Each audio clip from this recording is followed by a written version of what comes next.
और कोई प्रश्न, किसी का कोई जिज्ञासा? गुरुजी, विवेक सिंह बोल रहा था। ये मेरा प्रश्न था, आपने मंत्र के बारे में बताया था कि मंत्र स्पेसिफिक नाद के, जैसे आपने एक मंत्र हम लोग को दिया, उसका एक नाद है, वो शरीर उस हिसाब से चेंज कर रहा है। तो अगर हम लोग एक से ज्यादा मंत्र पढ़ रहे हैं तो वो आपस में कुछ कन्फ्लिक्ट नहीं होगा, उससे कुछ हानि नहीं हुई, उस मंत्र का कोई और नाद होगा, तो हमें सिर्फ एक ही मंत्र पढ़ना चाहिए? जब मूल मंत्र आपको दे दिया गया है जिससे आप परिवर्तन देख रहे हैं, जी जी, और उसके बाद शौकिया जो जन्म जन्मांतर से पढ़ते आ रहे हैं उसको भी पढ़ना चाहते हैं, तो आपकी इच्छा है, उसे हम क्या कर सकते हैं? नहीं गुरुजी, बस यही था, पूछना था, तो बंद कर दिया है मैंने तो।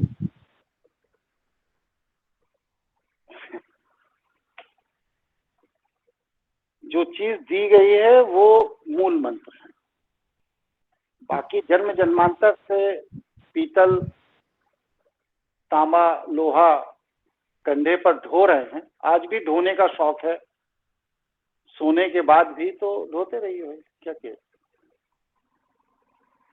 और कोई प्रश्न, किसी का और कोई जिज्ञासा? नहीं, आगे बढ़िए गुरुजी। हाँ, सहस्त्रार चक्र जो है ये ब्रह्मांड जो है ये एक तरह का ग्लैंड है, इंद्रिय है, जिसमें अंगूठे के आकृति का चावल के दाने के बराबर एक अग्नि के लौ की तरह, दिए के लौ की तरह एक ऊर्जा निवास करती है, जिसको हम लोग कहते हैं पीनियल ग्लैंड। पीनियल ग्लैंड जब अपने को खोल देती है, विस्तारित कर देती है, उस ऊर्जा का उस चावल के दाने की परिधि के बाहर विस्फोट होता है। तो उस विस्फोट के होने से वहां पर 1000 नाड़ियां, 72,000 नाड़ियों में से 1000 नाड़ियां उस पीनियल ग्लैंड के बाहरी कवच से जुड़ी होती हैं, और उन सभी के अंदर जीवनी ऊर्जा का संचार होने लगता है। इसीलिए पीनियल ग्लैंड के ऊपर जो कवर की तरह है जिसमें 1000 नाड़ियां जुड़ी हुई हैं, उस कवर के अंदर जब पीनियल ग्लैंड अपना विस्तार लेती है तो वह कवर के ऊपर जुड़ी हुई 1000 नाड़ियां सक्रिय हो जाती हैं। ये सेकंड के 1000वें हिस्से में घटना घटती है, और उस समय आपके मस्तिष्क के अंदर एक बहुत ही विकराल रूप में अनादि नाद, जिसे ओम कहा गया है, मच्छर बहुत परेशान कर, अनादिनाद जिसे ओम कहा गया है, उसका पूरे के पूरे कपाल के अंदर गुंजन होने लगता है। लेकिन ये सहस्त्रार में जो 1000 नाड़ियां आकर जुड़ी हैं, जो पीनियल ग्लैंड के अंदर की ऊर्जा के विस्फोट के कारण सक्रिय होती हैं, ये विस्फोट पुरुषार्थ से नहीं किया जा सकता। कोई व्यक्ति ये सोचे कि हम साधना से कर लें, तप से कर लें, किसी देवी देवता की आराधना पूजा से कर ले, कोई मंत्र जाप से कर ले, कोई ढोलक मजीरा बजाकर कर ले, वो नहीं संभव है, हो ही नहीं सकता। आज्ञा चक्र के ऊपर जब भी कोई भी चमत्कारिक क्रिया होगी तो वो भगवान शिव की कृपा से ही संभव है, उनके बिना नहीं हो सकती। यही वो विशेष बात है कि ब्रह्मा और विष्णु भी भगवान शिव की आराधना करने के लिए इसीलिए बाध्य हो जाते हैं क्योंकि आज्ञा चक्र तो ये लोग पहुंच जाते हैं, अपना कार्य कर लेते हैं। ऋषि मुनि महात्मा चिंतक विचारक दार्शनिक जितने भी हैं सब अपनी जीवनी ऊर्जा का संचार आज्ञा चक्र तक कर लेते हैं, सभी कर लेते हैं। लेकिन जब आज्ञा चक्र के ऊपर बढ़ने की बात होती है, सहस्त्रार में विस्फोट की, तो वो विस्फोट तभी होता है जब आप में पात्रता होती है, जब आप अपनी पात्रता को जस्टिफाइड कर देते हैं नेचर के आगे कि हाँ अब मैं इस योग्य हो गया हूं कि मेरे अंदर विस्फोट किया जा सकता है। वो पात्रता जस्टिफाइड करने के लिए जब तक भगवान शिव की ऊर्जा का आपके साथ आत्मसात समर्पण की स्थिति नहीं बनती है, तब तक वह विस्फोट नहीं होता। मतलब कहने का तात्पर्य यह है कि अकेले जीवनी शक्ति में वह सामर्थ्य नहीं है कि वह सहस्त्रार के अंदर जाकर के ब्रह्मांड में विस्फोट करे, नहीं। जब जीवनी शक्ति को जीवनी ऊर्जा का समर्थन मिलेगा तो कहां जाएगा? अधिकतम आज्ञा चक्र तक, बस। और जब जीवनी ऊर्जा बिना ईश्वरीय ऊर्जा के ऊपर की तरफ बढ़ेगी तो कहां जाएगी?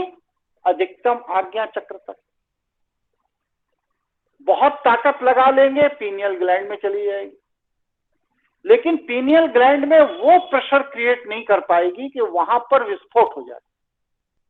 वो जो विस्फोट होगा वो भगवान शिव की शिव ऑरा की ऊर्जा के सहयोग से ही होगा। वो तभी होगा जब आप में उस स्तर की पात्रता होगी।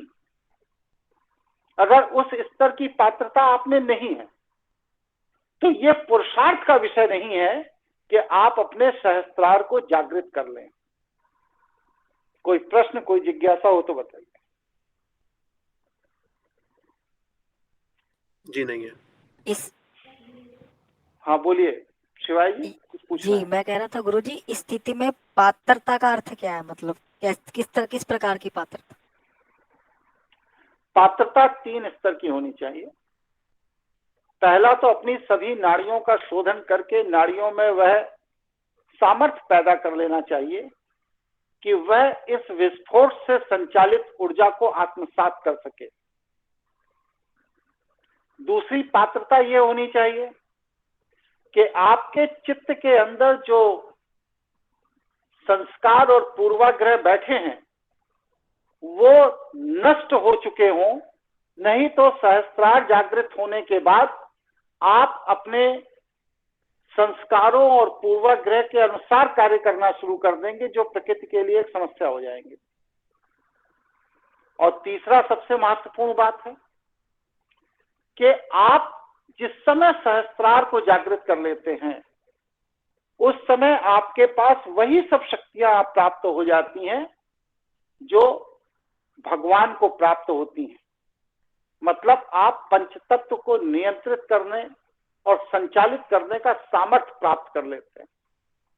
तो पंचतत्व को नियंत्रित और संचालित करने का सामर्थ्य आपको तभी प्राप्त होता है जब आप ब्रह्मांडीय व्यवस्था के विपरीत जाने के मन बुद्धि को त्याग चुके होते हैं, छोड़ चुके होते हैं। यह 3 पात्रता जब आप में होगी तभी सहस्त्रार के अंदर विस्फोट होगा और 1000 नाड़ियां वहां से सक्रिय होंगी, जो कि आपके 72,000 नाड़ियों को जीवनी ऊर्जा से ओतप्रोत कर देगी। जी गुरुजी। अब सहस्त्रार चक्र का जब विस्फोट होता है तो जो नाद होता है वह ओम का नाद है। यही ईश्वरीय ऊर्जा का परम तत्व में विस्फोट आपके कुंडलनी जागरण की परम अवस्था है, इसके ऊपर कुछ भी नहीं है। मूलाधार से चले, स्वादिष्ठान, मणिपुर, अनाहत, विशुद्ध, आज्ञाचक्र और सहस्त्रार, पर खत्म, कहानी खत्म। इसके ऊपर कुंडली जागरण में और कुछ भी नहीं है, कुछ भी नहीं पाया जा सकता। लेकिन शैव तंत्र परंपरा में जाएंगे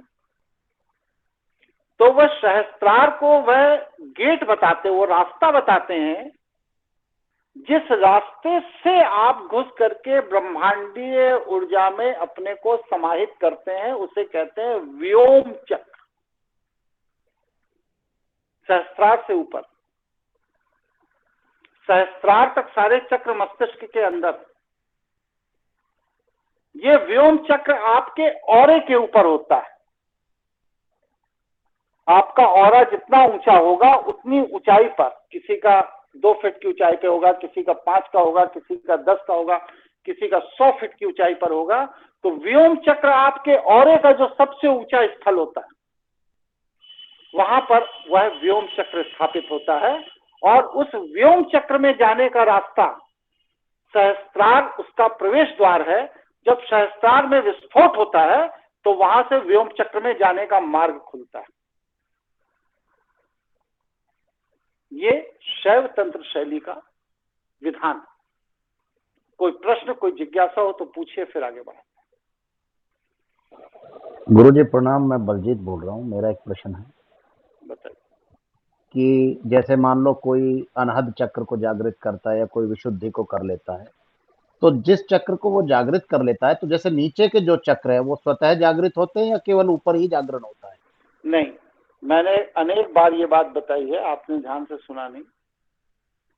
आपका कंसंट्रेशन जिस चक्र पे होता है, कुंडलनी सुषुम्ना से जाकर के उसी चक्र पर हिट करती है। जरूरी नहीं है कि आपने विशुद्ध चक्र जागृत कर लिया है तो अनहद ऑटोमेटिक जागृत हो गया हो, कोई जरूरी नहीं।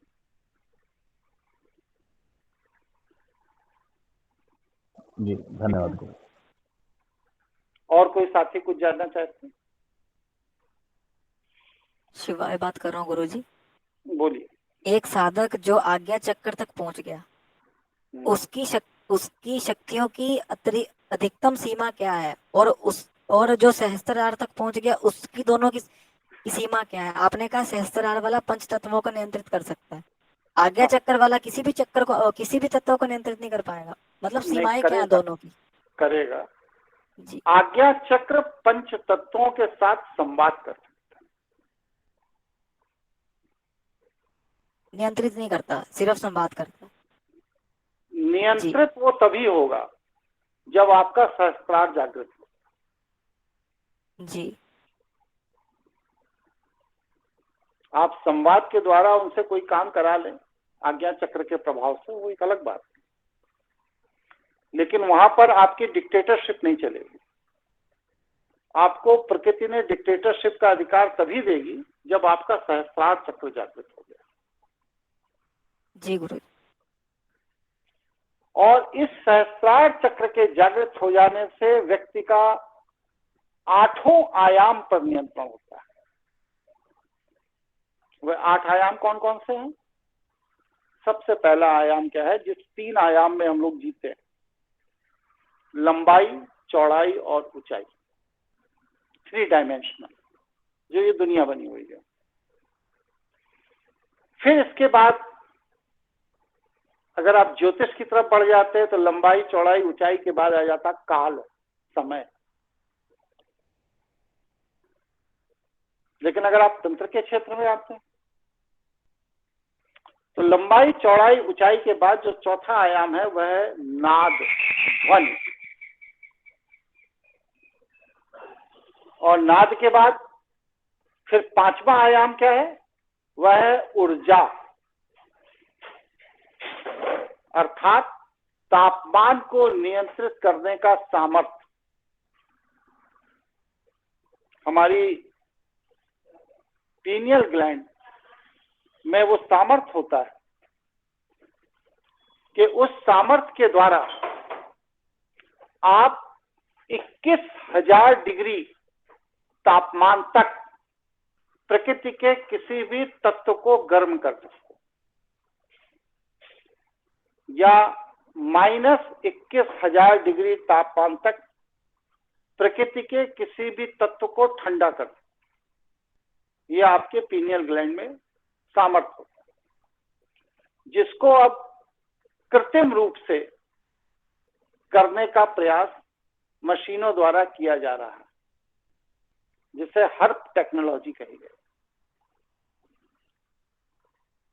यहां पर आपका आज्ञा चक्र और पीनियल ग्लैंड, ब्रह्मांड, इनका जब आप यौगिक क्रिया द्वारा एक डायमेंशन में ले आते हैं, इनको एकदम सिद्धांत में, जो कि 5 डिग्री ऊपर है आज्ञा चक्र, वह 5 डिग्री आप उसको नीचे ले आते हैं और उस समय फिर आप जो कमांड दे देते हैं जिस तत्व को, वह तत्व उसी तरह से ठंडा या ताप गर्म हो सकता है। जैसे कि एक उदाहरण दे रहा हूं, भगवान राम को समुद्र पार करना था, तो उन्होंने रामेश्वरम में 3 दिन का तप किया और उसके बाद अग्निवाण के द्वारा समुद्र को, पानी को गर्म कर दिया। इसी तरह महाभारत के युद्ध में अनेकों स्थान पर, जैसे भीष्म पितामह का एक दृष्टांत आता है कि भीष्म पितामह ये बात जानते थे कि अर्जुन और कृष्ण, यही 2 लोग ऐसे हैं जो मिलकर कौरवों को हरा सकते हैं। अगर इनकी जोड़ी को डिस्टर्ब कर दिया जाए तो कौरवों को हराना असंभव है। लेकिन कृष्ण का वो सम्मान करते थे, अर्जुन को वो प्यार करते थे, इसलिए वो इनकी हत्या नहीं कर सकते।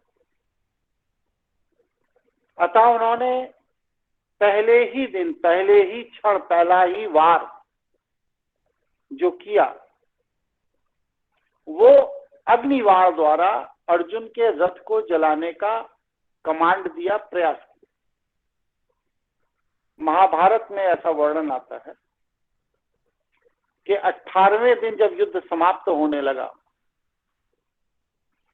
तो कृष्ण ने अर्जुन से कहा कि जैसे ही मैं रथ खड़ा करूं तुम तुरंत चलते रथ से कूद जाना,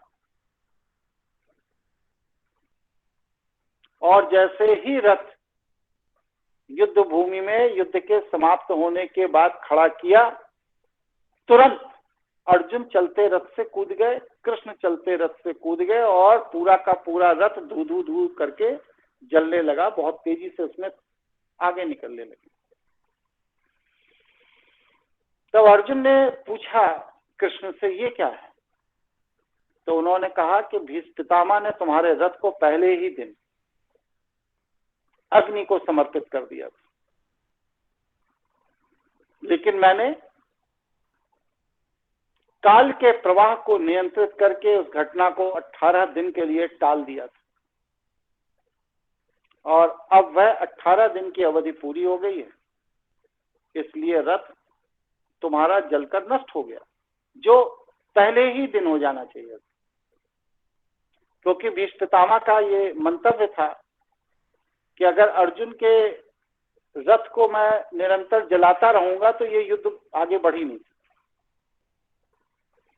तो ये जो स्थिति होती है कि अग्नि तत्व पर आप प्रयोग करते हैं, जल तत्व पर आप प्रयोग करते हैं, वायु तत्व का आप प्रयोग करते हैं। जैसे अभी ज्यादा नहीं, पिछले वर्ष नहीं, इसी वर्ष मई जून में आपने देखा कि कनाडा में टेम्परेचर जो 18-20 डिग्री मैक्सिमम रहता था, वो अचानक 45-50 डिग्री पर चला गया, और जिन घरों में एयर टाइट हवा की व्यवस्था थी कि ठंडी हवाएं अंदर ना आए, उन घरों में लोगों ने एसी लगवाने शुरू कर दिए। तो ये क्या है? तापमान नियंत्रण। ये तापमान नियंत्रण पंचम आयाम है, 5वां आयाम है, जिसको कृत्रिम रूप से किया जा रहा है। इसके बाद 6ठा आयाम क्या है? कृत्रिमता। जितना आज आप इंटरनेट देख रहे हैं, व्हाट्सएप देख रहे हैं, मोबाइल देख रहे हैं, टैब देख रहे हैं, लैपटॉप देख रहे हैं, कंप्यूटर देख रहे हैं, ऐसा नहीं कि ये पहली बार बना है, पहली बार हो रहा है, नहीं। राम के समय में भी था। राम के समय में भेजी गई सैटेलाइट आज भी पृथ्वी के चक्कर लगा रही है, जिसको नासा ने डिटेक्ट कर लिया। कृष्ण के समय में भी था। द्वारिका से दिल्ली की दूरी 1300 किलोमीटर। सूचनाओं का आना जाना कोई व्यक्तिगत पैदल थोड़ी था, ना घोड़े और रथ से था। टेक्नोलॉजी थी, उसके द्वारा आता था। आप देखिए दक्षिण भारत से बहुत से मंदिरों में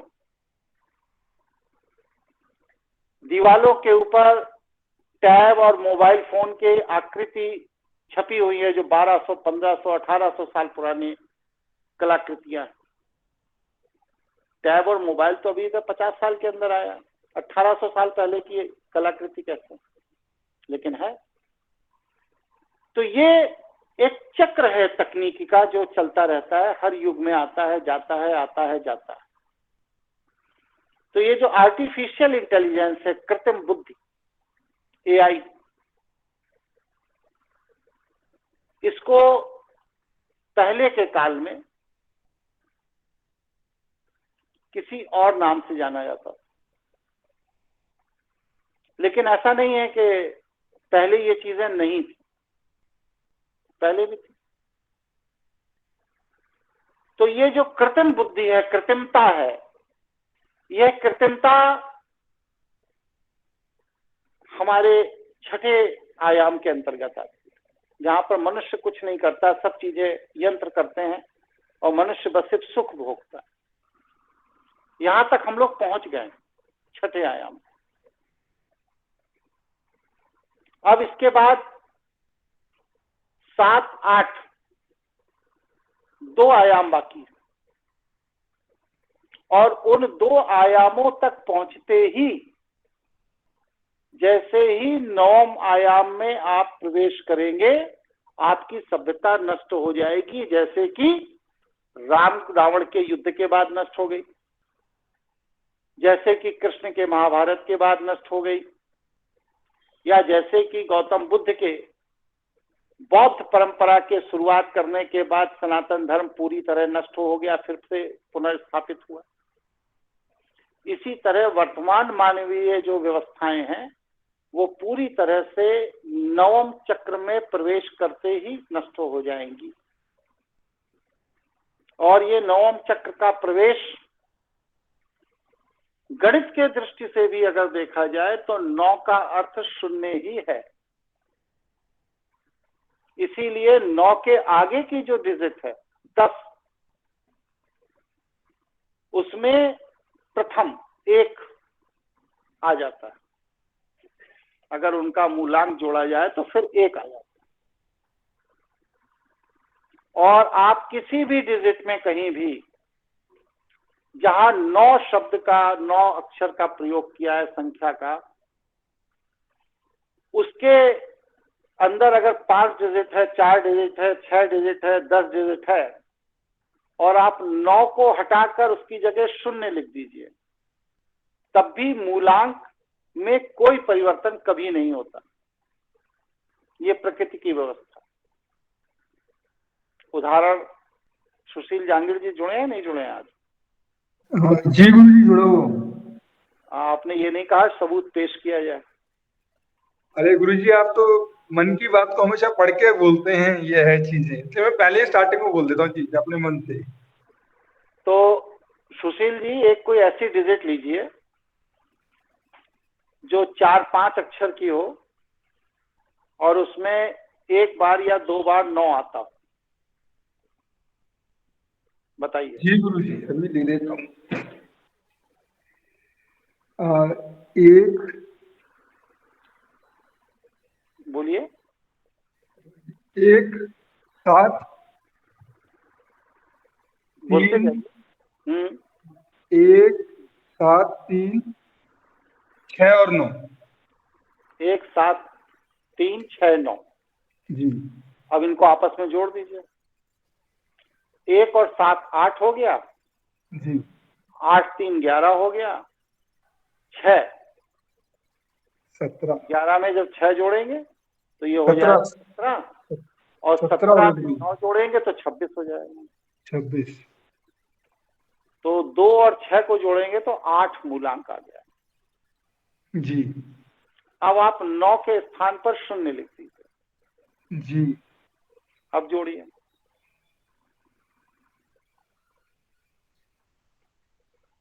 सही आ रहा है गुरुजी, 8 ही आ रहा है मूलांक। अरे तो बोलिए, तो बोल के लोगों को बताइए, कोई आपका कागज यहाँ थोड़ी दिखाई दे रहा है। हाँ जी जी, 1 + 7 8, 8 और 3 11, 11 और 6 17, 17 का 1 और 7 8 होता है। होता है।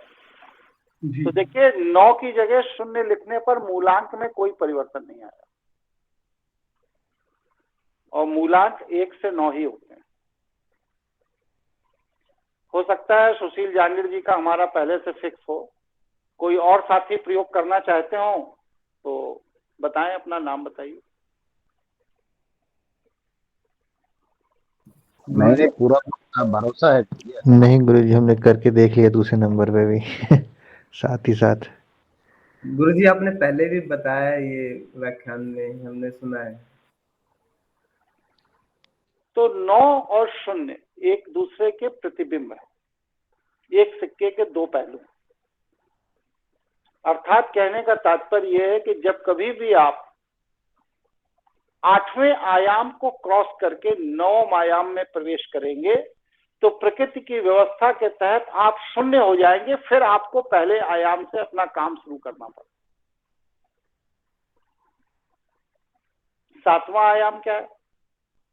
7वां आयाम है पंच तत्व नियंत्रण। अर्थात अग्नि को अपने हिसाब से नियंत्रित कर लेना, जल को नियंत्रित कर लेना, वायु को नियंत्रित कर लेना। तो ये जो पंच तत्व नियंत्रण का जो विज्ञान है, ये 7वां आयाम है जिस पर काम हो रहा है। हर टेक्नोलॉजी जो लाई गई है या लाई जा रही है, प्रयास चल रहा है, ये पंच तत्वों के नियंत्रित करने का ही विज्ञान है। और 8वां आयाम है काल नियंत्रण। टाइम मशीन पर बड़ा जोर है समय में आगे पीछे जाने पर, लेकिन टाइम मशीन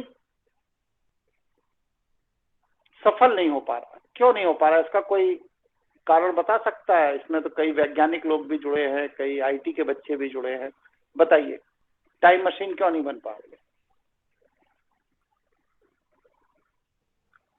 शायद वो सहज शरीर जाना चाह रहे हैं आगे पीछे काल में। ये तो बन क्यों नहीं पा रही? नहीं मालूम। नहीं मालूम गुरुजी। काल, बोलिए, कोई कुछ बोल रहा, बोल दीजिए। क्योंकि गुरुजी 7वां आयाम अभी पूरा नहीं हुआ है, इसलिए नहीं, हार्ड टेक्नोलॉजी। काल टाइम मशीन बनाने के लिए जो सबसे बेसिक फार्मूला है, उस फार्मूले पर अभी हमारा उन्नत विज्ञान नहीं पहुंच पाया। हमारे उन्नत विज्ञान ने ये तो हमारे पांडुलिपियों को चुराकर एल्बर्ट आइंस्टीन जैसे मूर्ख व्यक्ति द्वारा समाज में घोषणा कर दी गई कि समय सापेक्ष है। जरूरी नहीं है कि समय की जो गति पृथ्वी पर है वही चंद्रमा पर हो, वही बृहस्पति पर हो या दूसरे ग्रह पर हो। तो समय की गति सापेक्ष है। किसके सापेक्ष है? गुरुत्व के सापेक्ष। यहां तक तो ढूंढ लिया, क्योंकि ये चीजें ऋषियों मुनियों ने पहले ही पांडुलिपियों में लिख रखा था, जिसे अंग्रेज चुरा ले गए और उसे वहां के पेटेंट विभाग में ट्रांसलेशन के लिए दिया गया। एल्बर्ट आइंस्टीन पेटेंट विभाग का बाबू था और उसने पांडुलिपियों के संस्कृति भाषा की लिपि को, जो जर्मन से काफी मिलती जुलती है, उसको इंग्लिश में ट्रांसलेट करके और ईसाई मिशनरीज के सहयोग से उस ज्ञान को बेचा और उस ज्ञान का जो सबसे पहला परचेजर था वो था न्यूटन, जिसने गुरुत्व बल, जो कि एक बहुत बड़ा इंडस्ट्रियलिस्ट था, व्यवसायी था वो, उसने गुरुत्व बल के दस्तावेज अपने नाम पेटेंट करा लिया। पश्चिम के किसी भी वैज्ञानिक ने कभी कोई खोज नहीं की। ये लोग भारत से चुराए हुए पांडुलिपियों में जो ज्ञान होता था उसको ईसाई मिशनरीज की चर्च अपने माध्यम से अपने चर्चों में ऑक्शन करती थी पैसे के लिए, और उसमें से जो ज्ञान बाजार में मल्टीपल पैसा पैदा कर सकता था, उस ज्ञान की पांडुलिपियों को अपने नाम से पेटेंट करा लिया करते थे यूरोप के पूंजीपति। इस तरह एक ही कालखंड में मात्र 150 साल के अंदर यूरोप के अंदर सारे साइंटिस्ट पैदा हुए। ना उसके पहले कोई पैदा हुआ और उसके बाद भी आज भी भारतीयों के मस्तिष्क पर यूरोप चल रहा है। तो ऐसा क्या अद्भुत चमत्कार हो गया कि 1750 के बाद ही कुकुरमुत्ते की तरह पूरे के पूरे यूरोप में वैज्ञानिक पैदा होने लगे। उसका कारण ये था कि शुजाउद्दौला को जब छल पूर्वक मीर जाफर को अपनी तरफ मिलाकर हराया गया, तो इसके बाद पूरे के पूरे बंगाल क्षेत्र को अंग्रेजों ने लूटा और वहां पर जो ज्ञान का खजाना था आनंद मठ में, उस ज्ञान के खजाने की पांडुलिपियों को लेकर ये लोग इंग्लैंड गए, क्योंकि वे संस्कृत भाषा में थे। ये अनपढ़ जाहिल थे, संस्कृत आती नहीं थी। तो इन लोगों ने वह पांडुलिपियों को जर्मन में एक विभाग स्थापित किया, पेटेंट डिपार्टमेंट, और उन पांडुलिपियों को वहां पर भेजा।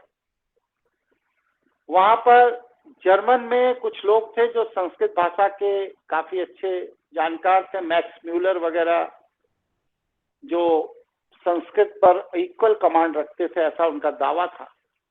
तो उनकी जो समिति थी, उनकी जो कमेटी थी, उन लोगों ने इन पांडुलिपियों को इंग्लिश में ट्रांसलेट किया, इनके अंदर के ज्ञान को सिस्टमैटिक तरीके से सूचीबद्ध किया और चर्चों में उनकी नीलामी की जाने लगी। और उस नीलामी के बदले जो पैसा आता था वो पैसा चर्च को दिया जाता था, ईसाई धर्म के विस्तार के लिए। इस तरह 1757 के बाद 150 साल तक पूरे के पूरे यूरोप में जितने पूंजीपति थे वो सब भारतीय पांडुलिपियों के खरीदार हुए और उन्हें वैज्ञानिक का दर्जा दिया गया, साइंटिस्ट का दर्जा दिया गया। इस तरह पूरे यूरोप में 150 साल के अंदर कुकुरमुत्ते की तरह वैज्ञानिक पैदा हो गए जो कि पूंजीपति थे, इंडस्ट्रियलिस्ट थे मूलतः। और इन पूंजीपतियों ने पूरे के पूरे पाठ्यक्रम में अपने खरीदी गई पांडुलिपि को कैश में कन्वर्ट कराने के लिए उसमें अपना नाम डाल करके पाठ्यक्रम के अंदर बच्चों को पढ़ाने के लिए एजुकेशनल इंस्टीट्यूशंस को फोर्स किया। और उससे उन्होंने जो पैसा पेटेंट में लगाया था वो पैसा पूरा का पूरा मल्टीपल कई गुना वापस ले। तो ये है यूरोप के वैज्ञानिकों का रहस्य। कोई प्रश्न, कोई जिज्ञासा हो तो पूछ लीजिए, फिर आगे बढ़ा। जी, यतिन बोल रहा हूँ। तो इस तरह से एक क्या ऐसे कंक्लूड कर सकते हैं कि हमारे पुरातन सनातन धर्म के जो अनुयायी थे वो उन्होंने अपनी ऊर्जा आंतरिक विकास में तो लगाई, लेकिन अपना संरक्षण या अपनी रक्षा नहीं करी। अन्यथा जो उन्होंने जो आंतरिक का विकास करके इस स्तर तक पहुंचे, उसकी अगर रक्षा भी करते तो ये ज्ञान अपने साथ रहता और हम ये सारा ज्ञान बाहर नहीं जाया होता। ऐसा कह सकते हैं क्या? आप ये बताइए कि फूल के पास ऐसा कौन सा संसाधन है जिससे फूल अपनी खुशबू अपने परिधि के बाहर ना जाने दे? कोई ऐसी जी नहीं, व्यवस्था है? नहीं, प्रकृति की व्यवस्था है जी ये। या किसी वृक्ष के पास कोई ऐसी व्यवस्था है कि वो जो अपना फल है वो किसी अन्य को ना मिल पाए, ऐसा कुछ उसका संरक्षण कर सके? जी नहीं। तो जब ज्ञान होगा तो उस ज्ञान की खुशबू, उस ज्ञान का वजन, उस ज्ञान का लाभ पूरी दुनिया को मिलेगा। अब फर्क कहां आया, गलती कहां हुई हमसे और उनसे? गलती ये हुई कि उन्होंने दूसरे के प्रोडक्ट को अपना प्रोडक्ट कह करके पूरी दुनिया में बेचा और हम अपने ही प्रोडक्ट की अपने ही देश में मार्केटिंग नहीं कर पाए। जी। जैसे कि आज भी बहुत से विषय आते हैं समय समय पर कि हम लोग अपने ही मौलिक वैज्ञानिकों की बातों को नजरअंदाज करते हैं और वही बच्चे जब उनके ज्ञान, उनकी टेक्नोलॉजी को फॉरेन की बड़ी बड़ी कंपनियां खरीद लेती हैं तो हम उसी टेक्नोलॉजी के पीछे भागना शुरू कर देते हैं। जैसे कि फेसबुक एक भारतीय ने ही तो बनाया था। मार्क जुकरबर्ग पर इस पर मुकदमा भी चला, धोखाधड़ी का। ईमेल एक भारतीय ने बनाया, लेकिन हमारी निगाह में वो व्यर्थ की चीज थी। आज पूरी दुनिया ईमेल से चल रही है। तो ये जो चीजें हैं हमारे देश की, जो कि कोई भी चीज है तो हम उसके महत्व को नहीं समझते। ये हमारी अपनी मानसिक बीमारी है। लेकिन जो लोग उस चीज के महत्व को समझ लेते हैं और उसकी मार्केटिंग प्रॉपर तरह से करते हैं, वो हमारे ज्ञान से अरबपति खरबपति हो रहे हैं। और हम लोग कल भी गरीब थे और आज भी गरीब, क्योंकि हमारे पास विजन ही नहीं है उतना बड़ा, बुद्धि ही नहीं है उतनी विकसित। वर्ष 1992 में जब मैंने बताना शुरू किया कि भारत अभी आजाद नहीं है, तो हमारे ही वकील, हमारे ही साथ के जजेस वगैरह जो हाई कोर्ट के थे, वो मेरी खिल्ली उड़ाते। मैंने एक मुकदमा किया था कि ट्रांसफर ऑफ पावर के डॉक्यूमेंट पब्लिक किए जाए, तो मेरे ऊपर जुर्माना लगा दिया। क्या वाहियात बात करते हैं। यही मार्कंडे काटजू की बेंच थी। और आज साइकिल स्टैंड वाला भी कहता है भैया अभी देश आजाद नहीं हुआ है, वही अंग्रेजों की व्यवस्था चल रही है। तो ये जो हमारी सोच है, यह सोच हमें विकसित नहीं होने देती। इसलिए काल और समय पर जो विज्ञान है, उस विज्ञान को पांडुलिपियों से चुरा तो लिया, लेकिन उस फार्मूले में एक चीज मिस है। वो ये मिस है कि ग्रेविटी, गुरुत्व और समय के रेशियो को निर्धारित किस तरह किया जाएगा। कितने गुरुत्व पर कितना समय का कालखंड होगा, क्योंकि उतने ही समय का कालखंड पृथ्वी पर अलग है, मंगल पर अलग है, चंद्रमा पर अलग है, बृहस्पति पर अलग है। लेकिन वो जो अलग अलग है वो किस रेशियो में अलग अलग है, इसको नापने का कोई भी विधान, कोई भी फार्मूला आज तक पश्चिम का कोई वैज्ञानिक नहीं ढूंढ पाया। और जब तक ये फार्मूला नहीं ढूंढ लिया जाएगा तब तक टाइम मशीन नहीं बन सकती। समझ में आ गया विषय? जी जी जी गुरु जी। जी गुरु जी। और टाइम को नियंत्रित करने की मशीन जब बन जाएगी, बनेगी, क्योंकि पूर्व में कई बार बन चुकी है। भीष्म पितामह उस टाइम मशीन से काल में आगे और पीछे गए हैं, बलराम जी आगे पीछे गए हैं, कृष्ण आगे पीछे गए हैं, हनुमान जी गए हैं, बनेगी।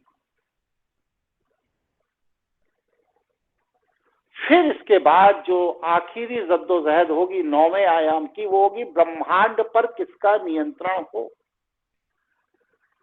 और जैसे ही ब्रह्मांड पर नियंत्रण की जद्दोजहद शुरू होगी, वहीं से प्रकृति अपना काम शुरू करेगी और पूरी की पूरी सभ्यता शून्य पर लाकर खड़ी कर देगी। जगह जगह बाढ़ आएगा, भूकंप आएगा, उल्का पिंड गिरेगा, विश्व युद्ध छिड़ेगा, ग्रह युद्ध छिड़ेगा, कत्लेआम होगा और पूरी की पूरी सभ्यता और संस्कृति और सारा का सारा विज्ञान उसी के अंदर समाहित होकर नष्ट हो जाएगा। फिर जीरो से शुरू होगा, 1 2 3 4 5। यही ईश्वरीय व्यवस्था है, यही प्रकृति की व्यवस्था है। इसीलिए 9वें आयाम के आगे कुछ नहीं है, सब शून्य है। अगर मनुष्य को जीवित रखना है, मनुष्यता को जीवित रखना है, तो आयामों के पीछे परीक्षण बंद कर दीजिए। अगर भौतिक विज्ञान आयामों को विकसित करने पर अपने परीक्षण करता रहेगा मात्र धन के लिए, तो मानवता का विनाश सुनिश्चित। कोई प्रश्न, कोई जिज्ञासा हो तो एक बार पूछ लीजिए।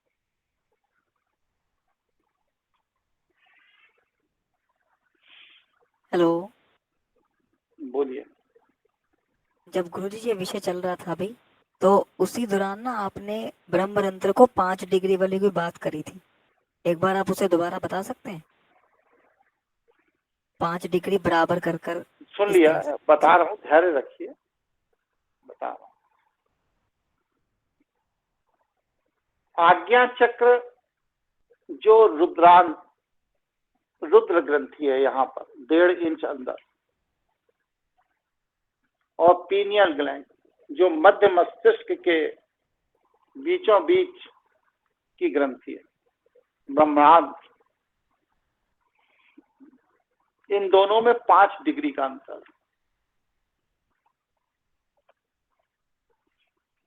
अगर ये दोनों यौगिक क्रिया द्वारा एकदम एक्यूरेट सामने आ जाए, तो ब्रह्मांड की ऊर्जा जब रुद्र ग्रंथि के माध्यम से क्रॉस होकर बाहर निकलती है, तो वह हजारों परमाणु बम से अधिक खतरनाक हो जाती है।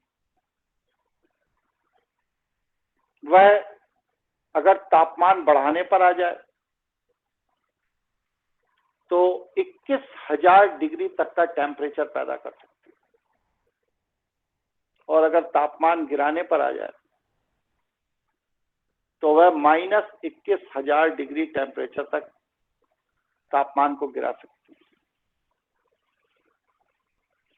कामदेव जो कि वनस्पति के देव हैं, स्वादिष्ठान चक्र के मालिक, प्रजनन के देवता, उन्होंने भगवान शिव की तपस्या को भंग करने के लिए उनके ऊपर काम के तीर छोड़े, मतलब कि इस तरह का वहां वातावरण पैदा किया कि वह कामुकता में आ जाएं और अपनी तपस्या छोड़ दें, अपने गृहस्थ जीवन में प्रवेश करें। भगवान शिव के ऊपर काम का यह प्रयोग वैष्णव संस्कृति का सबसे घातक प्रयोग था।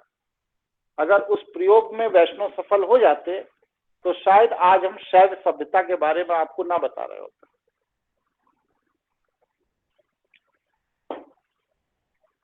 शिव को समाप्त करने का सबसे बड़ा षड्यंत्र। लेकिन भगवान शिव अपनी यौगिक क्रिया के द्वारा उन्होंने ब्रह्मांड को 5 डिग्री नीचे किया और अपने रुद्र ग्रंथि के डायमेंशन में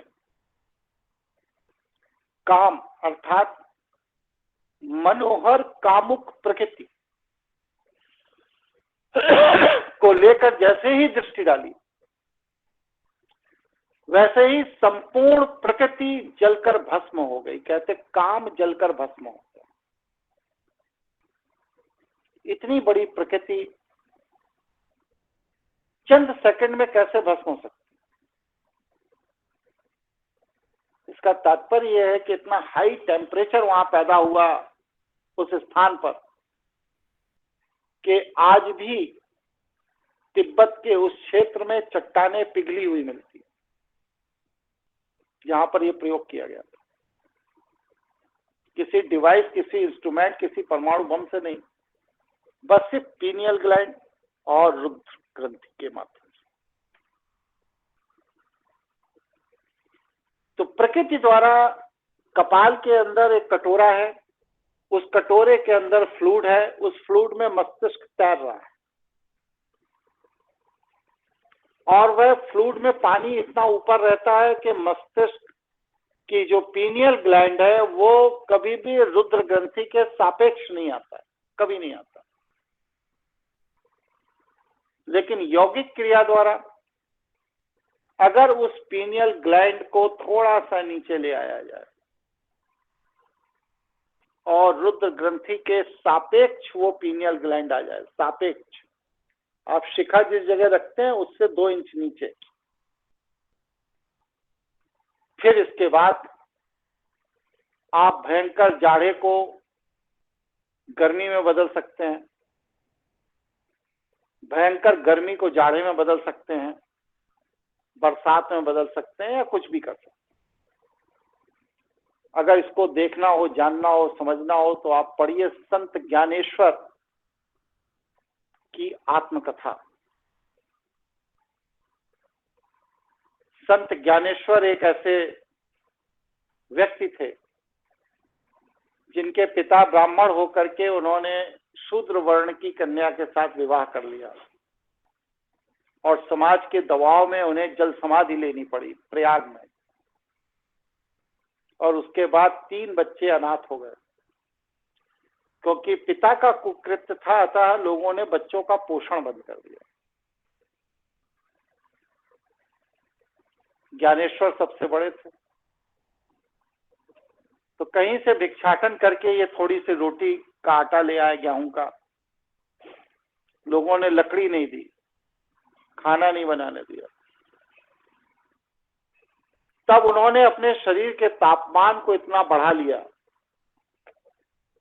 कि रोटी के लोई बना करके अपने शरीर में यूं लगा लिया और शरीर के तापमान से वो रोटी पक गई।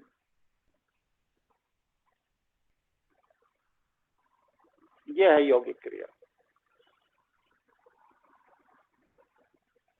इस तरह के बहुत से चमत्कार ज्ञानेश्वर जी की आत्मकथा में पाए जाते हैं। यह है शैव साधना।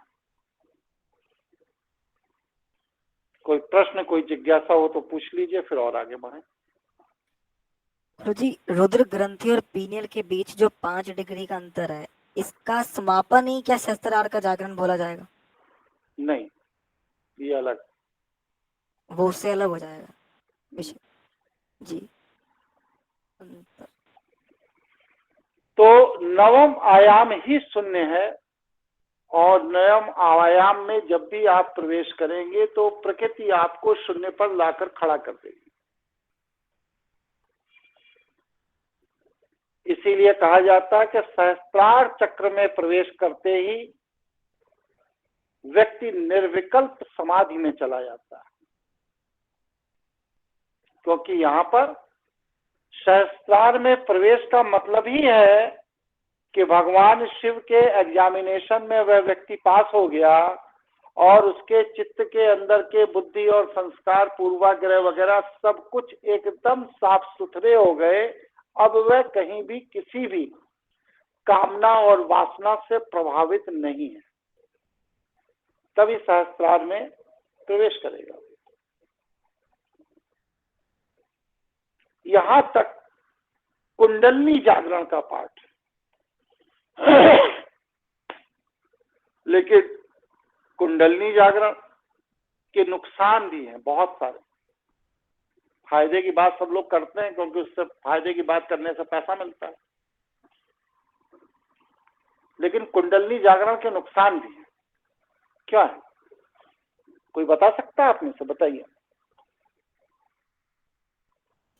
नहीं गुरुजी, जानकारी नहीं।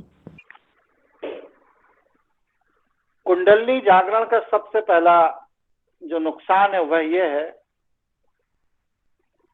कि आप संकल्प की जगह हठ में प्रवेश कर जाते हैं। आप संकल्पशील नहीं रहते हैं, हठी हो जाते हैं। तो कुंडलनी जागरण का जो साधक है, अगर उसने आज्ञा चक्र तक अपनी जीवनी ऊर्जा को पहुंचा दिया और सहस्त्रार की तरफ बढ़ रहा है,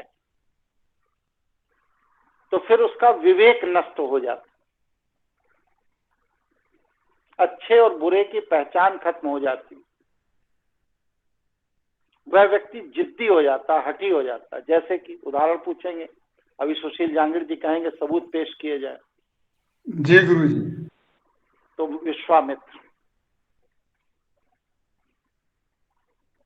महर्षि का दर्जा प्राप्त किया, आज्ञा चक्र जागृत किया, सहस्त्रार में विस्फोट करके 1000 नारियों को जागृत किया, संचालित किया, लेकिन जो उनका योग का परम कर्तव्य था, संपूर्ण समर्पण, उसमें हठ को नहीं छोड़ पाए और उस हठ की ग्रंथि फंसे रहने के कारण जब सत्यव्रत को इंद्र आसन से स्वर्ग से हटा दिया गया तो उसके लिए वो एक नया स्वर्ग बनाना शुरू कर दिए।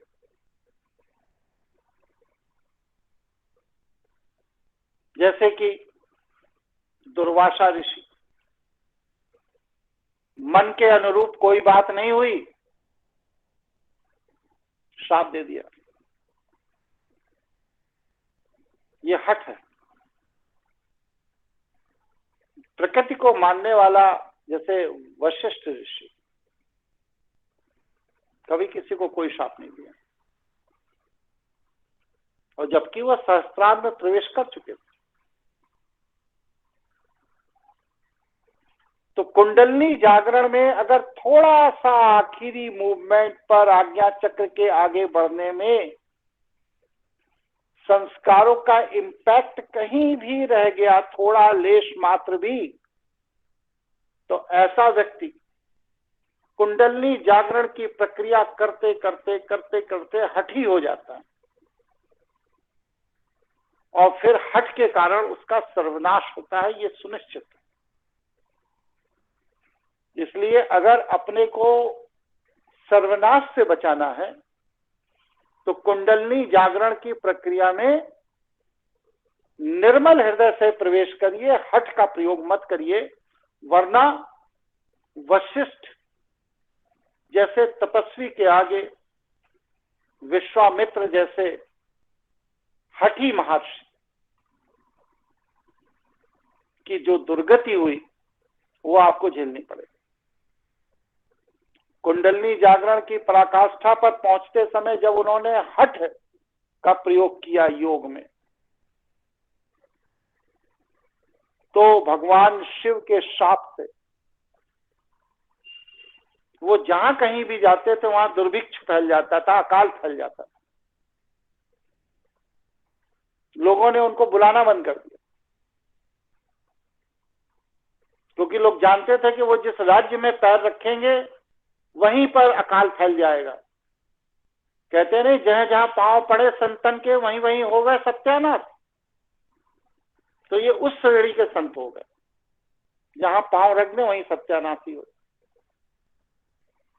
अंततः अपनी जीवन रक्षा के लिए, अपने क्षुधा को शांत करने के लिए, अपने भूख को शांत करने के लिए चांडाल के घर से कुत्ते की जंघा का मांस चुरा कर खाकर अपना जीवन बचाया और प्रायश्चित किया। ये वही विश्वामित्र हैं जिन्होंने गायत्री की तपो ऊर्जा को पृथ्वी पर आने के लिए बाध्य किया था। वही सोचिए कितना बड़ा महर्षि, जिसने देव माता गायत्री को पृथ्वी पर आने के लिए बाध्य कर दिया। ऐसे तपस्वी का आयाम बदल गया। सहस्त्रार्थ यात्रा, आज्ञा चक्र से सहस्त्रार्थ जाते समय, और इतना बड़ा तपस्वी महर्षि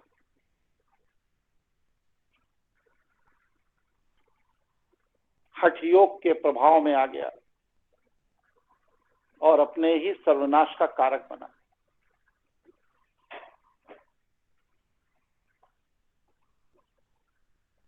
और कोई प्रश्न इस पर किसी को पूछना है? गुरुजी, आपने विश्वामित्र की बात करी, लेकिन पीछे के व्याख्यान में आपने बताया था कि ये जो आदि गुरु शंकराचार्य थे, ये भी सहस्त्रार की ऊर्जा को संभाल नहीं पाए और 33 वर्ष की आयु में बवासीर से इनकी मृत्यु हो गई।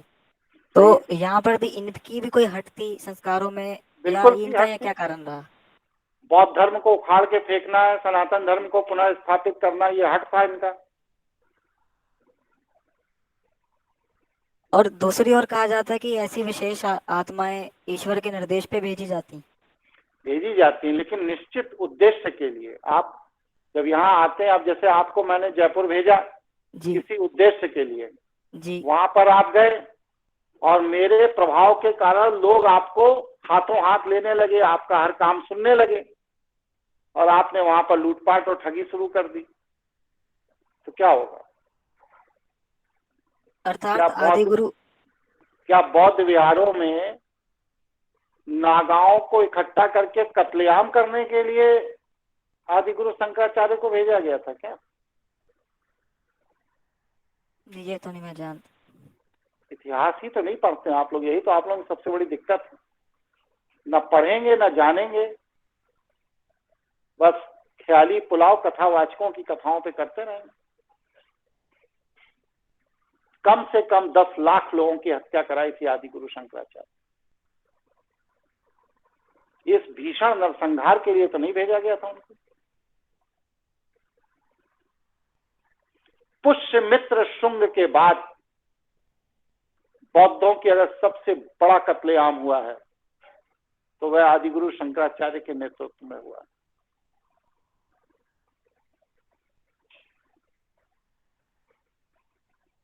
तो ये जो अहंकार है,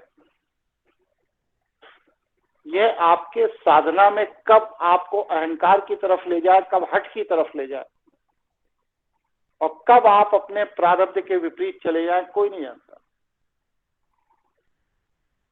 गौतम बुद्ध जीवन भर साधना करते रहे और उनका हठ था शूद्रों का कल्याण करेंगे। अरे शूद्र अपने प्रारब्ध का भोग भोग रहा है, प्रकृति की व्यवस्था के तहत एक काम चल रहा है, आप जबरदस्ती उसमें इंटरफियर कर रहे हैं। इनका भी कल्याण हो, उनका भी कल्याण हो, उनका भी कल्याण हो, ये भी हो जाए, वो भी हो जाए, क्या हुआ? अंततः सड़ा हुआ मांस खाने से सेप्टिक हो गया और मर गए।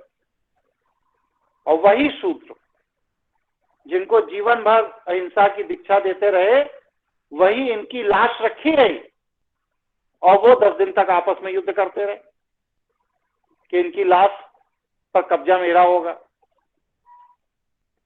हजारों लोग मर गए और जब लाश सड़ने लगी, बदबू आने लगी उसमें, तब बनारस से द्रोण मिश्रा गए।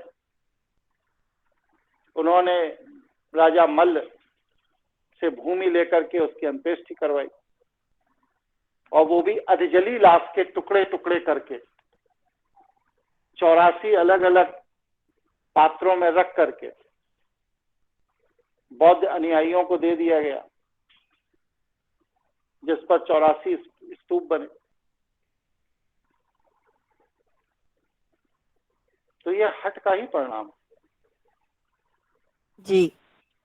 प्रकृति को अपने क्रम से काम करने दीजिए, आप उसके सहयोगी बनिए, लेकिन आप प्रकृति के कार्य में सहयोगी न बन करके प्रकृति को कार्य नहीं करने देंगे और अपने विवेक के स्थान पर संस्कार और बुद्धि का प्रयोग करके प्रकृति के कार्य व्यवस्था में हस्तक्षेप करेंगे, तो अंततः आपका क्या होगा? वही होगा जो आदि गुरु शंकराचार्य का हुआ, वही होगा जो गौतम बुद्ध का हुआ, वही आपका भी होगा।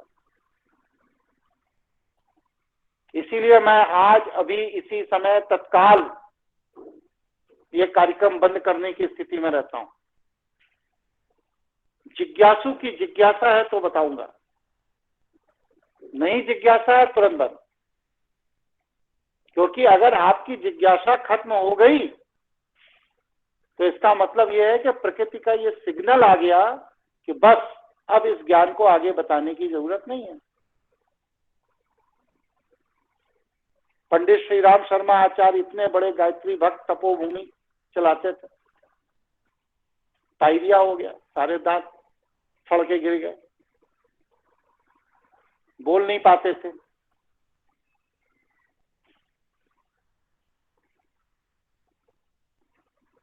ये गीता प्रेस को राम सुखदास बहुत बुरी मौत मरे। तो ये सारी चीजें जितनी भी हैं, स्वामी रामकृष्ण परमहंस कैंसर से मरे, विवेकानंद गांजा पी के मर गए। तो ये जितनी भी चीजें हैं, इसमें जो हठ का प्रयोग किया जाता है, मैं ऐसा करूंगा, मैं ऐसा करूंगा, मैं ऐसा करूंगा, मैं ऐसा करूंगा। ईश्वर ने आपको जिस कार्य के लिए भेजा है वो करिए, और जब ईश्वर कहे रुको तो रुक जाओ। इसके बाद जिद मत करो, और जिद करोगे तो प्रकृति तुरंत उसको रिवर्स लेगी और फिर आप उसके रिवर्स के चक्कर में अगर पड़ गए तो आपका सर्वनाश सुनिश्चित है। जैसे राजीव दीक्षित जहर खा के मर गए,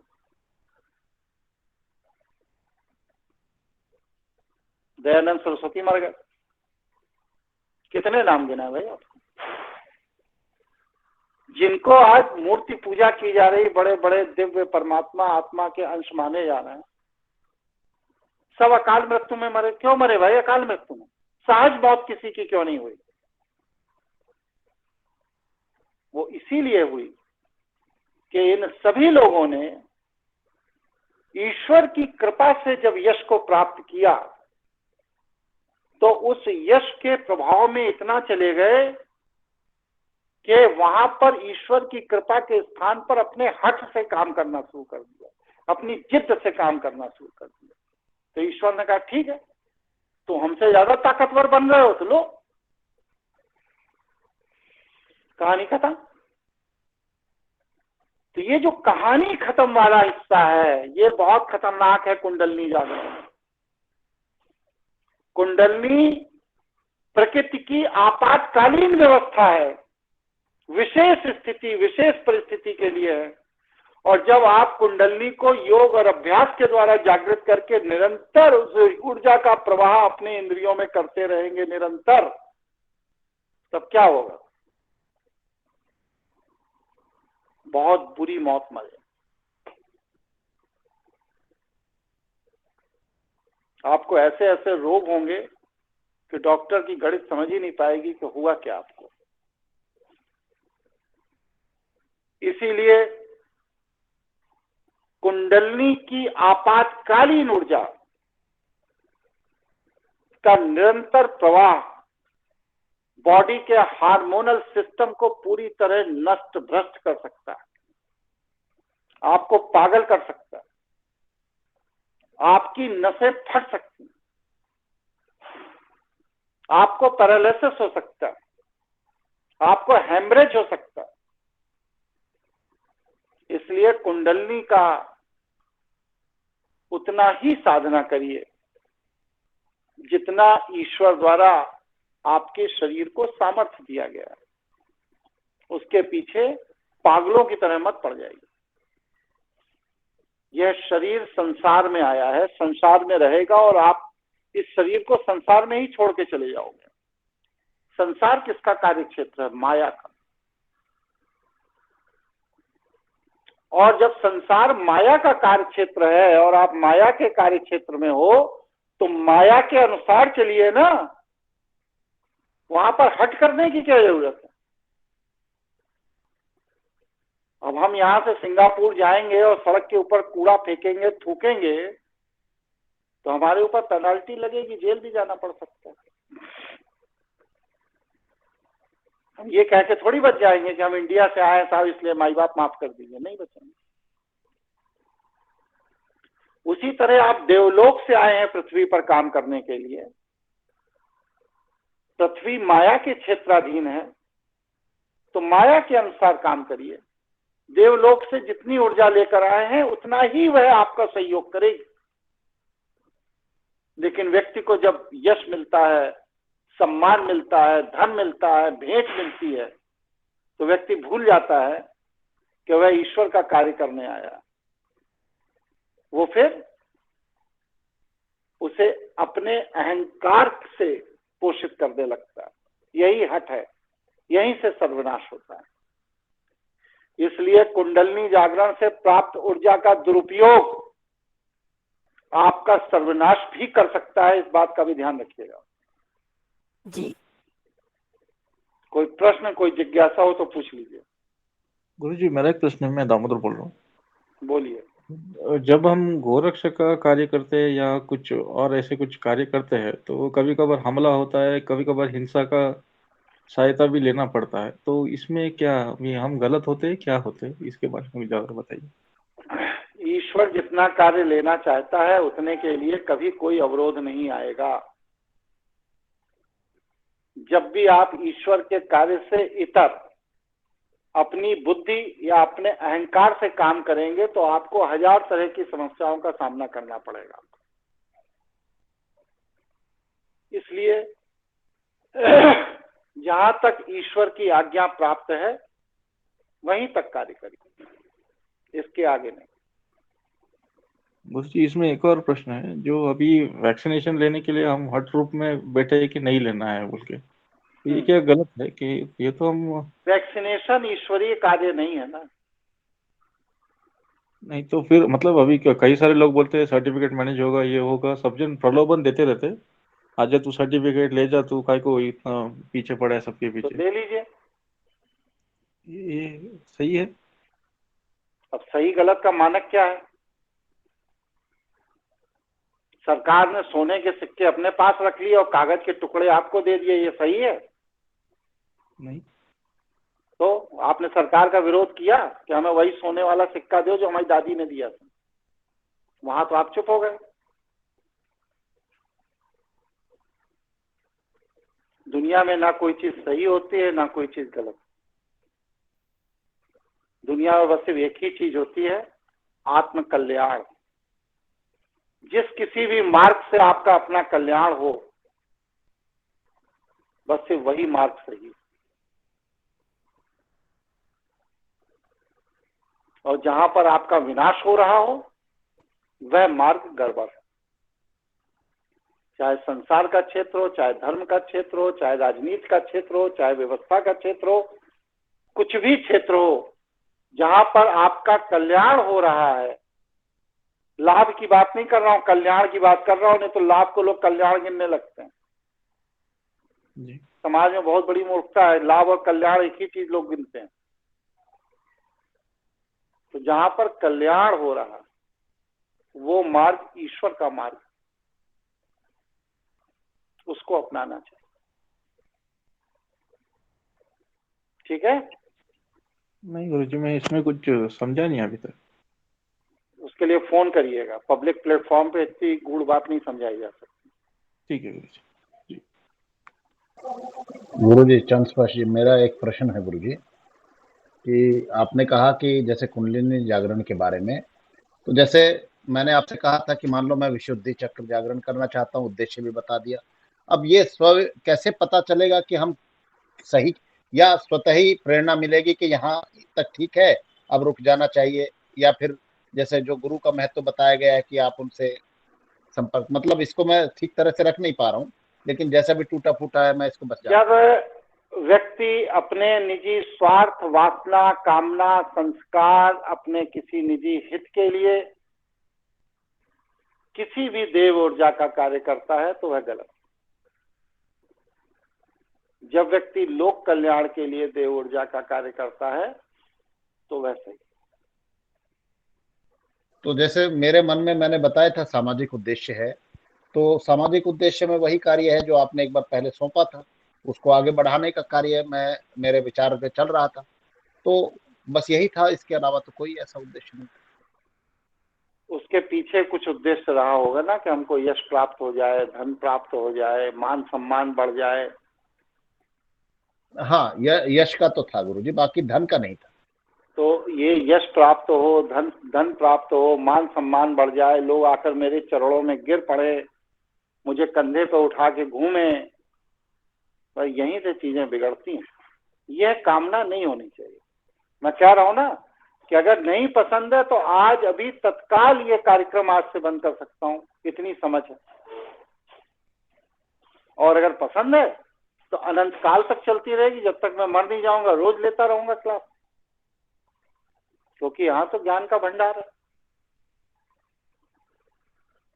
अभी तो सूक्ष्म ज्ञान या सूक्ष्म तत्व पर चर्चा ही नहीं हो रही आप लोगों से, अभी तो स्थूल विषयों पर चर्चा हो रही है।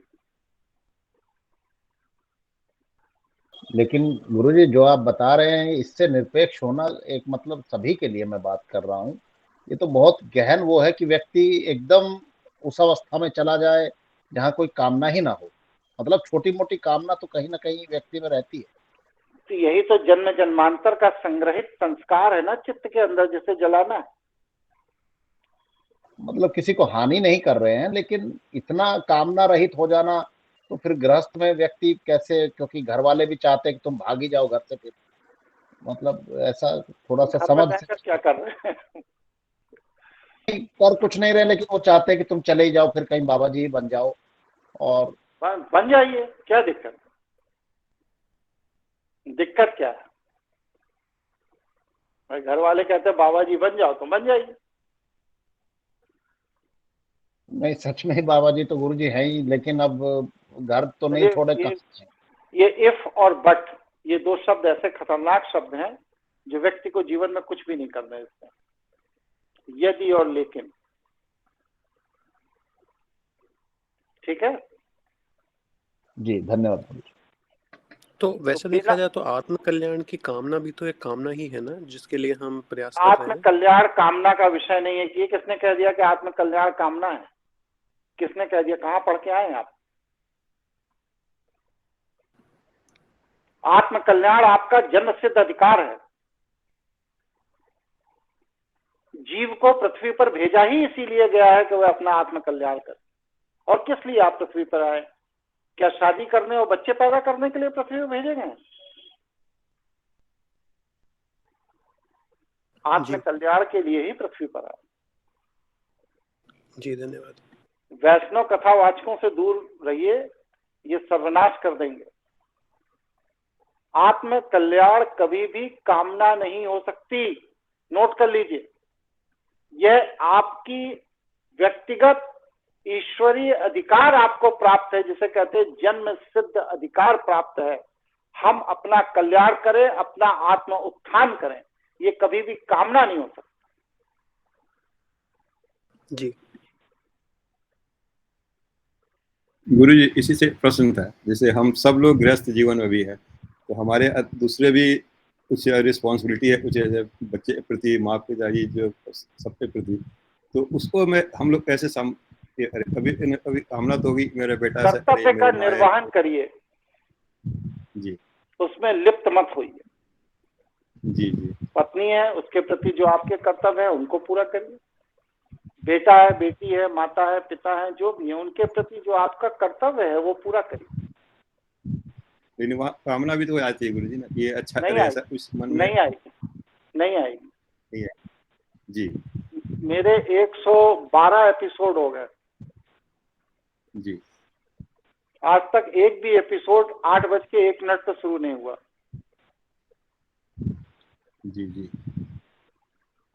जबकि मैं 20-20, 25-25 हजार के मुकदमे छोड़ के आता हूँ, यहाँ पर क्लाइंट कैश पैसा लिए बैठा है, लेकिन मैं कह देता हूँ कि रात 10 बजे के बाद बैठेंगे चैम्बर में।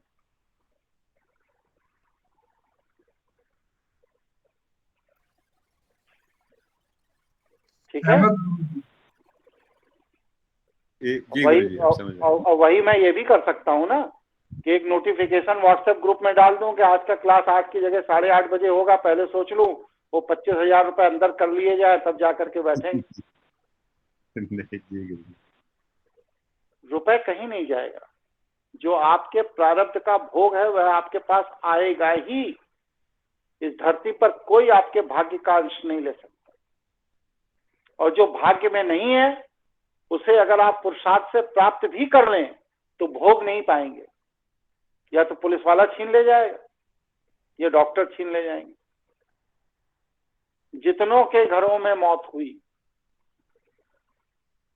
उन सभी लोगों को पुनर्विचार करना चाहिए कि क्या उनके आय के स्रोत सुरक्षित थे, सही थे। अगर आय के स्रोत सही है तो आप कभी भी डॉक्टर या पुलिस के चंगुल में नहीं फंसेंगे। और आय के स्रोत में अगर गड़बड़ी है तो धन आप कमा तो लेंगे, लेकिन आपका कमाया हुआ धन या तो पुलिस ले जाएगी या डॉक्टर ले जाएगा, आप भोग नहीं कर पाएंगे। जी बिल्कुल सही गुरु जी। गुरु जी ऐसे बहुत सारे लोग हैं जिन जी क्षमा चाहता हूँ जी। बोलिए बोलिए बल्जी। नहीं, मुझे लगा कि आप रुक गए। मैं ये कह रहा था गुरु जी, जैसे बहुत सारे लोग हैं, मैंने भी देखे हैं, मैं जानता भी हूँ, करते ही 2 नंबर का काम है, लेकिन बहुत सुखी है। तो ये समझ में नहीं आता, मतलब आराम से अपना जीवन यापन कर रहे हैं बहुत अच्छे से। आपको कैसे मालूम है कि वो आराम से जीवन यापन कर रहे हैं? यही आसपास ही है, तो इसलिए देख के पता चलता है। आप ऊपर से देख रहे हैं ना, आप ऊपर से देख रहे हैं। ऊपर से तो हर जी व्यक्ति सुखी दिखाई देता है,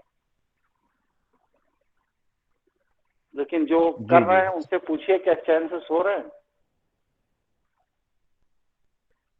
चलिए,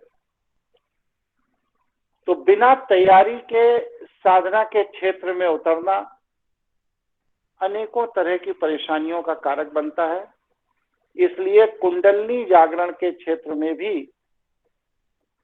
जब तक अति आवश्यक ना हो तब तक प्रवेश नहीं करना चाहिए। कुंडलनी जागरण से बेहतर है कि शैव साधना के द्वारा अपने ब्रह्मांड और सहस्त्रार को जागृत करिए। कुंडलनी जागरण के लिए मूलाधार से लेकर सहस्त्रार तक जाने की प्रक्रिया व्यक्ति को कई तरह के जोखिम में ढकेल सकती है। इसलिए मैं कुंडलनी जागरण का समर्थन नहीं करता हूं। अगर व्यक्ति की इच्छा हो तो शैव साधना पद्धति के तहत वह ब्रह्मास्मि क्रिया योग की साधना करे, कुंडलनी जागरण में ना उलझे, ये मेरा सुझाव है। 9:30 बज गया, 1.5 घंटे हो गए। कोई प्रवचन में विषय रखना हो तो रख लीजिए, बात कर लीजिए। आज सहस्त्रार्थ चक्र तक मैंने अपना पूरा विषय रख दिया। अब अगला व्योम चक्र पे बात होगी, और व्योम चक्र के बाद के जो क्लासेस होंगे वह सातों साधना के एक एक क्लास अलग अलग होंगे। आप अभ्यास करेंगे, मैं साधना बताऊंगा, और उसके बाद ऐसी अपेक्षा करता हूं कि आप लोग ब्रह्मास्मि क्रिया योग की साधना में सफल हों और आपको प्रकृति का वह अनुभव प्राप्त हो, अनुभूति प्राप्त हो जो ईश्वर आपको देना चाहता है। कोई प्रश्न, कोई जिज्ञासा हो तो पूछ लीजिए। जी यतिन बोल रहा हूँ, एक निवेदन है। एक व्यक्ति पूछिए। जी जी भैया यतिन बोल पूछिए रहे आप। हैं। एक निवेदन है जी, आप एक दो सेशन हमारे आहार विहार के ऊपर प्लीज ले लीजिए। हो सकता है हमारा दिनचर्या ठीक नहीं हो, इस वजह से हमें अपेक्षित सफलता नहीं मिल पा रही हो। लेंगे। धन्यवाद।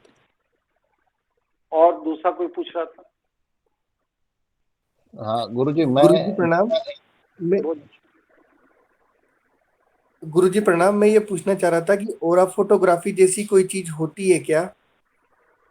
बिल्कुल होती है। तो क्या ये मशीनरी से भी कुछ हद तक संभव है या पूरी तरह व्यक्ति के आध्यात्मिक व्यक्ति के ही से ही संभव होती है? मशीन के द्वारा भी संभव है। तो उसमें जो अलग अलग पैटर्न दिखता है उससे कुछ पता चलता है उस व्यक्ति की आध्यात्मिक ऊर्जा के बारे में? ये गारंटी नहीं है कि सही पता चले। ठीक है, प्रणाम। यही पूछना था गुरुजी। और कोई साथी? जी प्रणाम गुरुजी, राकेश भारद्वाज बात कर रहा हूँ। बताइए राकेश। मेरे दो प्रश्न थे। एक तो कुंडली जागरण के विषय में, जैसे कि आप हमें बताते आए हैं कि हमें शैव साधना पद्धति से आज्ञा चक्र और ब्रह्मांड पे कार्य करना चाहिए, कुंडली जागरण के चक्र में नहीं फंसना चाहिए। ठीक है। और उसमें आपने बताया था कि अगर हम ये चक्रों को जागृत करते भी हैं तो उनको पोषण देना होता है। वो पोषण का मतलब एक बार बता देते। और इसी में दूसरा सवाल मेरा ये था, जैसे आपने महर्षि विश्वामित्र, दुर्वासा जी, इनके बारे में बताया, तो एक परशुराम जी हुए हैं, उनका भी थोड़ा बता देते कि क्योंकि उनको भी लोग हठी कहते हैं कि उन्होंने 17 बार पृथ्वी से क्षत्रियों का वो कर दिया था नाश। ये दो प्रश्न थे मेरे। क्षत्रिय से आपका क्या तात्पर्य है? क्षत्रिय से तात्पर्य मतलब जो राजा अपना पथ भ्रष्ट हो, मतलब राजा ही समझता हूँ वैसे तो, जो युद्ध करते थे और अपना शासन तंत्र चलाते थे। क्षत्रिय से एक लाइन का तात्पर्य आप समझ लीजिए, सारी भ्रांति उतार दीजिए दिमाग से। राजा हो या प्रजा, क्षत्रिय का तात्पर्य यह है कि जो वैष्णव संस्कृति का पोषक है, वैष्णव अनुयायी है, उसका राजा या प्रजा होने से कोई मतलब नहीं। शुरुआती दौर में जो जनसमूह वैष्णव के प्रभाव में आकर शैव संस्कृति से विमुख हो गए, जैसे आजकल लोग ईसाई बन जा रहे हैं, मुसलमान बन जा रहे हैं, उसी तरह उस समय ऐसे लोगों का परशुराम जी महाराज ने संहार कर दिया था, जिससे कि इस तरह के लोग दूसरे के शैवांतरण करने का उदाहरण न बने। दुष्ट व्यक्तियों को समाप्त कर दिया। इसके लिए राजा और प्रजा और इस सबसे कहीं कोई मतलब नहीं। ठीक है जी गुरु जी। और बताइए। और तो बस वो अरे कोई और भी पूछना चाहता हो उसको कह रहे हैं, आपको नहीं कह रहे। तो लगता है सभी के प्रश्न पूरे हो गए। अब दीपावली की छुट्टी है, हम लोग संभवतः अगले शनिवार या इतवार में मिलेंगे। कल का दिन वैसे बीच में है, सहस्त्रार चक्र तक क्योंकि हम पहुंच चुके हैं, और व्योम चक्र एक ऐसी साधना पद्धति है शैवों की जिसमें तत्व विसर्जन का सिद्धांत होता है। आप अपने शरीर से पृथ्वी तत्व छोड़ सकते हैं, जल तत्व छोड़ सकते हैं, अग्नि तत्व छोड़ सकते हैं। ये तत्व विसर्जन का जो सिद्धांत है, ये व्योम चक्र में। तो ये थोड़ा गंभीर विषय है क्योंकि शैवों में ही पाया जाता है, वैष्णव में नहीं पाया जाता है।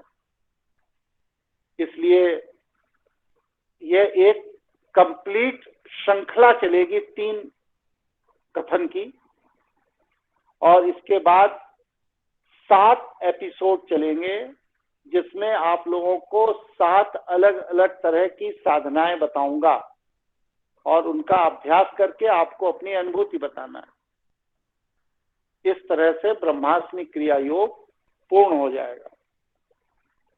तंत्र में 12 लोगों ने प्रवेश ले लिया है। इसके बाद दीपावली के बाद तंत्र के क्लासेस शुरू करने जा रहा हूं। शैव तंत्र, शाक्त तंत्र और कबाला तंत्र, यह 3 मुख्य रूप से पढ़ाए जाएंगे। इसके अतिरिक्त तंत्र के अन्य विधानों की भी चर्चा की जाएगी। यदि आप लोग शैव तंत्र आदि के जानकारी के इच्छुक हों तो आप लोग कार्यालय में संपर्क कर लीजिएगा। टोटल 20 लोगों को ही प्रवेश दिया जाएगा, ऐसा निश्चय किया जा चुका है।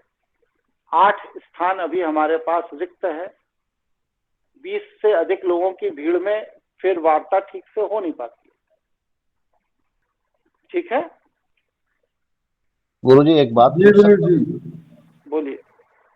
जैसे ब्रह्मास्मि में अलग अलग क्रियाएं कर रहे हैं, तो क्योंकि बहुत जानकारी नहीं है, ऐसे इच्छा हुई आपके कथन पे तो पूछ ले रहा हूँ कि तंत्र में भी कोई इस तरह का अभ्यास कराया जाएगा या कुछ अलग? तंत्र में आपको सूत्र बता दिए जाएंगे, अभ्यास आप स्वयं करेंगे। ब्रह्मास्मि में अभ्यास मैं करा रहा हूँ। जी धन्यवाद गुरु। तंत्र, हाँ, कल एक सज्जन ने पूछा था, यति ने शायद पूछा था कि ब्रह्मास्मि और तंत्र में क्या फर्क है। यति लगता चलेगा नहीं है, ऑनलाइन पे जुड़े हुए हैं सर। शायद व्यस्त होंगे, हेडफोन रख करके चले गए होंगे कहीं। तो यति जी ने कल पूछा था कि तंत्र और ब्रह्मास्मि में क्या फर्क है। ब्रह्मास्मि क्रिया योग आत्म कल्याण का विषय है और तंत्र आत्म सुरक्षा का विषय है। आपको ब्रह्मास्मि क्रिया योग आपके अपने आत्म कल्याण के लिए बताया गया है। आप अपना आत्म कल्याण करेंगे इसके द्वारा साधना करके, और तंत्र की ऊर्जा से अपनी सुरक्षा कैसे करें, ये विषय तंत्र में बताया जाएगा। ये बेसिक अंतर है। ठीक है जी धन्यवाद जी गुरु जी। यदि आए लौट के नहीं आए? नहीं, अभी तो नहीं आया। चलिए, नहीं आए तो कोई बात नहीं, मेरी तरफ से उनको नमस्कार कह दीजिएगा। एपिसोड यहीं पूरा करता हूं, और अब हम लोगों की भेंट दीपावली के भैया दूज के बाद होगी। अगर इस बीच में कोई कार्यक्रम रखा जाए, जैसे ऑनलाइन कुछ रखा जाए, तो आप लोगों की क्या व्यस्तता रहेगी? जी वाले की तो छुट्टी।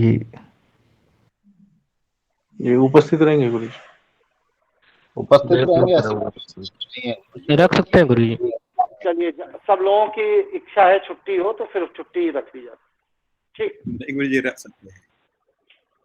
नमस्कार। ट्रांसफर गुरु जी। प्रणाम। शुभ दीपावली।